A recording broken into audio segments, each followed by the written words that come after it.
You in? Okay, DevonAdoramiMovieBlogs.com. Katrina, it's so exciting. Take us back to 1997 when you won the Eurovision Song Contest. Okay, this was in Dublin at the point, and the Eurovision Song Contest was a bit of a different thing back then. There were only 24 contestants, so we thought, oh well, you know, this will be good for a laugh. Yet I'd never seen the show, I didn't know what I was getting into, anything like that. We thought we had a strong song, but you know, the more you listen to a lot of the other songs, the more you think and believe they could win, and you could be walking home with nothing. So I feel like we got really lucky. Well, the thing is, I mean, Katrina and the Waves were a big band before then, and Eurovision really was like a comeback. Bonnie Tyler, Ingrid Humperdinck, Blue, a lot of UK acts have done the same. Why do you think they haven't sort of smashed through using your formula? Because I think back then it was easier to break through with a really obvious song, and now it's much more about image, it's much more about like political voting. You know, people kept saying, well, you could never win because of the political voting, but I think if you have a strong enough song back then, it would work. Now it's very, very different. It really does depend on where you're from and what countries you can count on to vote for you. Well, you've become a bit of a Eurovision expert. I mean, you're regularly on the panel of West End Eurovision, you get invited to lots of gigs talking about Eurovision, and your views are taken very seriously regarding Eurovision. One thing we would like to know at Movie Blogs is, what are your thoughts on internal selection and the democratic selections? So like Melody Festivalen, for instance, which you were in, and that's a tough one, and internal selection is, you know... Yeah.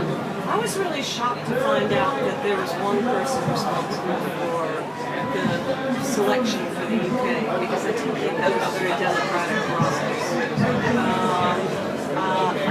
I think this past year with Molly, they took us a slightly different route, because for 2 years when it was Molly and Engelbert, I think everybody was thinking, we get a say in this.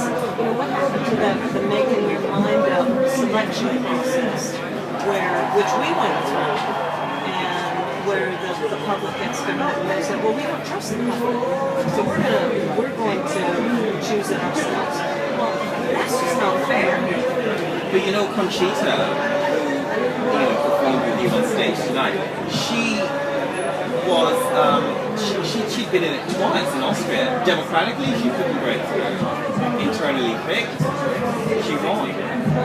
So it's an interesting discussion, one that could go on for days, but I was just curious to get your views on that. It's kind of as interesting as in anything that's political. There are always several views and several opinions, and that's kind of the interesting thing about Eurovision, is that it's not ever really only about the music.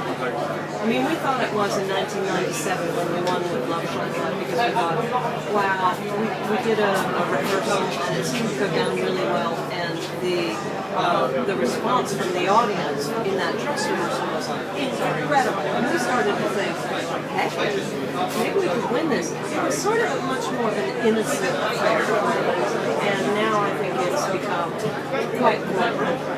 But so has the music business. The music business is extremely important.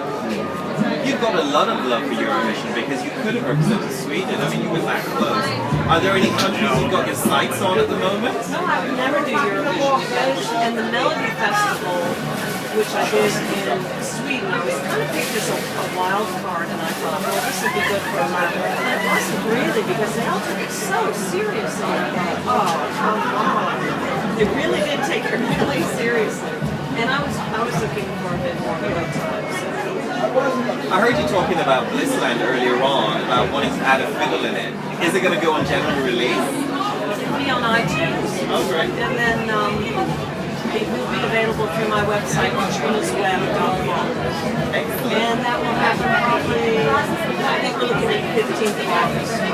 I've had to get my skates on and get on with it, because there is a new movie out called My Black Sunshine, which I went to see last night. Absolutely. What are your thoughts on that? It's really good. I mean, as it happens, Greg Wise is in the movie. Yeah. And I was sitting right behind him at my local cinema, which is The View in Finchley. And he was there, and I didn't recognize him until at the end of the movie. He stood up because it finishes with Walking on Sunshine. He's kind of dancing and clapping, and I said, "Oh my God, there's Greg Wise has been sitting in front of us the whole movie."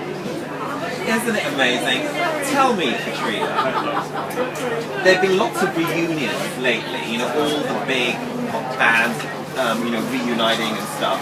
Are we going to see Katrina and the Waves back as a unit? No, because they've officially retired, the other boys. They're a little bit older than me, and I think they're just so it's just me on my own. Guess what though, we're not done with you.